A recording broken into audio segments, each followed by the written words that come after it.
दै खुलुमबाय दिनैनि गुथि जे बड'लेण्ड उसु चेम्पियन जे टुर्नामेन्ट बे दिनैहाय बनरगावआव खुंनो आखायाव लाबाय बेनिनो बिथांमोननि उद्यक्ताया आंखौ बे खेलाखौ उद्बोधन खालामनो बा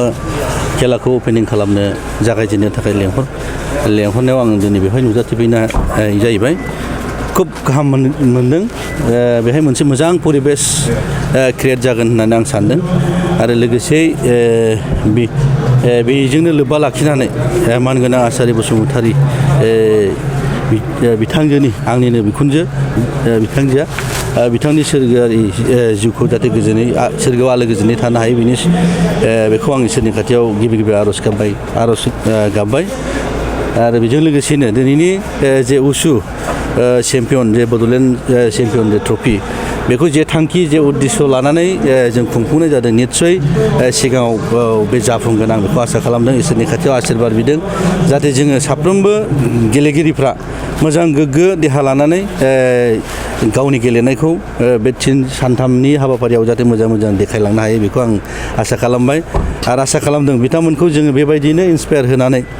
जोंनि बनरगाव बा बड'लेण्डआवल' सिमाबद्ध थायाबालानो बिथांमोननि जे गेलेनाय बे गेलेनायखौ गोजौ मोनसे स्तराव लांनो थाखाय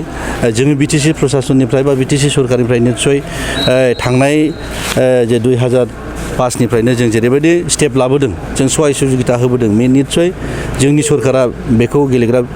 गेलेगिरि बिथांमोनखौ निस्सय गोजौ फारसे लांनायाव जों मदद खालामगोन आरो जों आसा खालामदों बिथांमोना बिटिसिजों लोगोसे आसामनि बा भारतनि गुबुन जायगायाव गेलेनानै जोंनि बिटिसिनि बे ओनसोलनि आरो न'खरनि मोजां मोनसे नाम लानानै फैगोन जोंहा बेखौ बिसास दं आरो आं खावलायगोन बिथांमोना जाहाथे साफा मोजां गेलेगिरि जानो हायो बेनि थाखाय जों इसोरनि खाथियाव आरो खेबसेबाव आङो बेक्तिगत हिसाबै आशीर्बाद बिबाय।